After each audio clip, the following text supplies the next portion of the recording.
Shalom,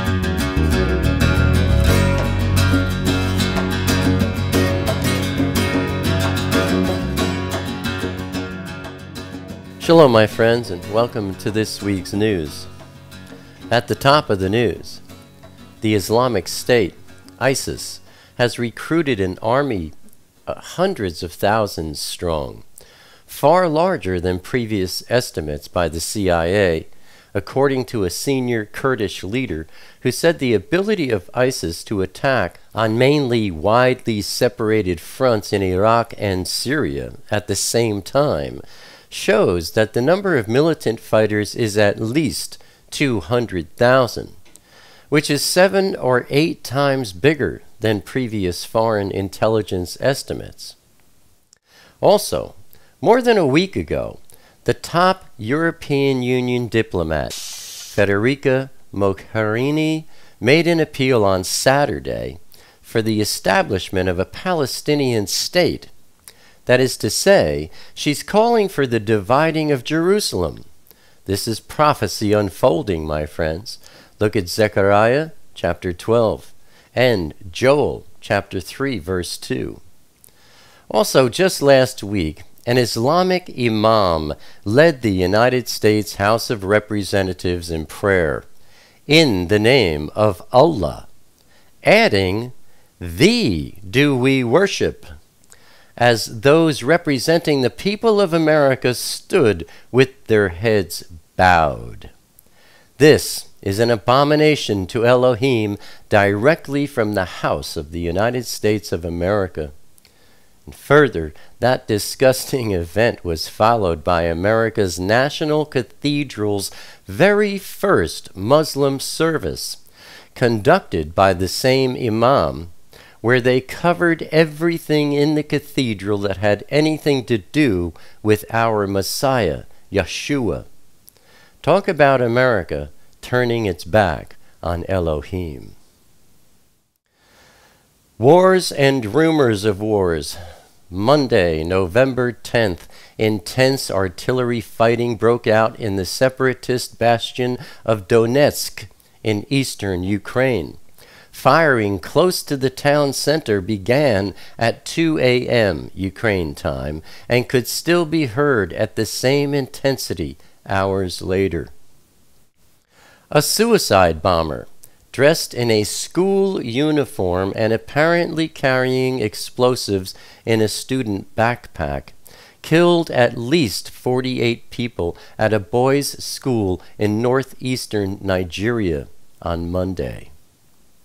At least 30 people were killed in Yemen during intense fighting between Sunni tribesmen and Shia Houthi fighters in the southern province of Bayda.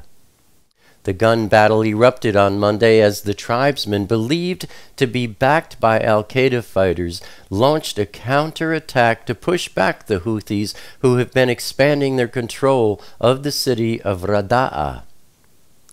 At least 50 people were killed and more than 40 others wounded after al-Shabaab fighters took over the town of Kudha in southern Somalia from the Raskamboni militia.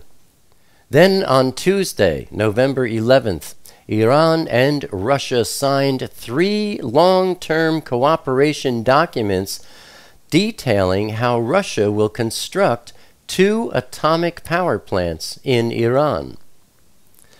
NATO officials reported seeing Russian military equipment and Russian combat troops entering Ukraine. Russian tanks, Russian artillery, Russian air defense systems, and Russian combat troops were sighted. This comes amid growing fears of a return to all-out conflict despite a 2-month ceasefire which has stopped much frontline fighting but not shelling at strategic flashpoints. The Libyan Air Force is carrying out air raids targeting Ansar al-Sharia bases in Derna, a city in eastern Libya that has sworn allegiance to the Islamic State. The bombardments caused injuries and destroyed ammunition depots.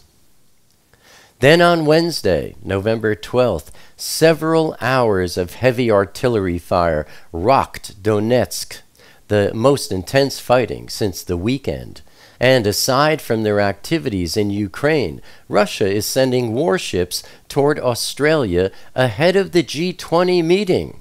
They are in international waters, so it's not a violation of any kind, but the Kremlin is certainly attempting to display its power.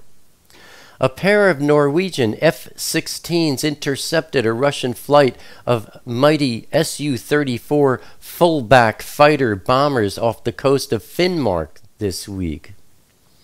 And on top of all this, Russia's long-range bombers will be conducting regular patrol missions from the Arctic Ocean to the Caribbean and the Gulf of Mexico. Another show of force. What is up with Russia lately, my friends? And further, Russian Foreign Minister Sergei Lavrov and his U.S. counterpart John Kerry called for an agreement on a nuclear deal with Iran to be reached as soon as possible. Then on Thursday, November 13th, the IS and Jabhat al-Nusra have battled bitterly for more than a year to dominate the rebellion against Syrian President Bashar al-Assad. But on Thursday night it was reported that the Islamic State and the al-Nusra Front have reached a deal to stop fighting each other. This agreement could present new difficulties for Washington's strategy against the IS group. While warplanes from a U.S.-led coalition strike militants from the air, the Obama administration has counted on arming moderate rebel factions to push them back on the ground. But those rebels, already considered relatively weak and disorganized, would face far stronger opposition if the two heavy-hitting militant groups now are working together. On Thursday evening in Nigeria, members of the outlawed Boko Haram sect have once again seized Chibok, the home of over 200 schoolgirls abducted by the insurgents last April. A fleet of Russian warships continued to steam south, closer to the G20 host of Brisbane on Thursday, and experts stressed that this show of force is aimed at the world as a whole, not just Australia. Reports indicate that Australia is sending 2 additional warships to its surveillance mission, with supply ship the HMAS Sirius joining the HMAS Parramatta and HMAS Stewart and the HMAS Sydney preparing to also potentially join them. And the Russian president is reportedly planning to leave the G20 summit early on Sunday and miss its official lunch in response to repeated criticism from Western leaders. Russia, Russia, Russia. Turning to Saturday, November 15th. A group of Pakistani Taliban and Lashkar-e-Taiba militants launched coordinated attacks on a number of security checkpoints early Saturday. At least 8 Taliban militants were killed and 12 others were injured in the eastern Kunar province of Afghanistan. A former U.S. Army Ranger who became an aid worker, Peter Kasig, was taken hostage while delivering relief supplies in Syria, and then he's been beheaded by the Islamic State. Peter was 26 years old. Sunday, November 16th, in a 17-minute audio message, purportedly from its elusive leader, Abu Bakr al-Baghdadi, the Islamic State is now setting its sights firmly on Saudi Arabia, birthplace of Islam, and the world's largest oil producer and exporter. The leaders of the United States, Japan, and Australia lined up together against Russia on Sunday, vowing to oppose Russian incursions into Crimea during a rare trilateral meeting held at the G20 summit in Brisbane. Obama's secret negotiation. Last week, I reported on Putin's Shanghai Cooperation Organization, which is an international alliance interested in controlling the global economy. Well, this week I found out that Obama is secretly negotiating the largest international trade agreement in history, and the mainstream media in the United States is almost completely ignoring it. If this treaty is adopted, it will be the most important step toward a one-world economic system that we've ever seen. The name of this treaty is the Trans-Pacific Partnership, and the text of the treaty is so closely guarded that not even members of Congress know what is in it. Right now, there are 12 countries that are part of the negotiations: the United States, Canada, Australia, Brunei, Chile, Japan, Malaysia, Mexico, New Zealand, Peru, Singapore, and Vietnam.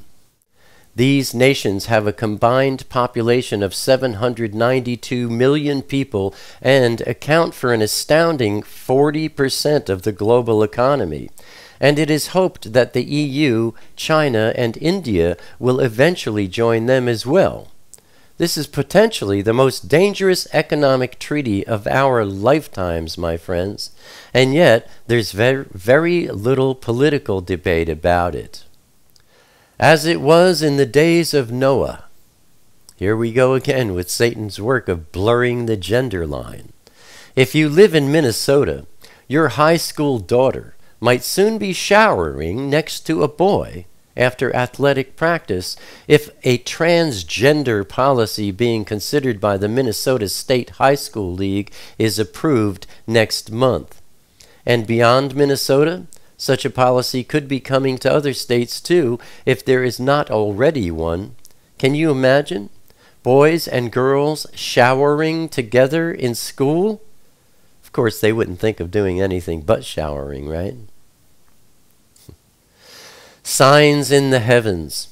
Last month, I reported on the sun's solar active region. A record-breaking sunspot was clearly visible to the naked eye, with some appropriate and approved solar watch or eclipse dark glasses, of course, and produced a series of large flares. But after spending some time over on the far side of the sun, it hasn't finished impressing us yet. That same sunspot rotated back onto our side of the sun on Wednesday, November 12th, and it has grown. This can create a massive impact on the Earth's magnetosphere, causing stunning aurora scenes, power blackouts, and interruptions to telecommunications, as well as damage to satellites in orbit. And that's the news for this week, my friends. Abba willing, I'll see you again next week. Until then, be safe. Shalom, my friends.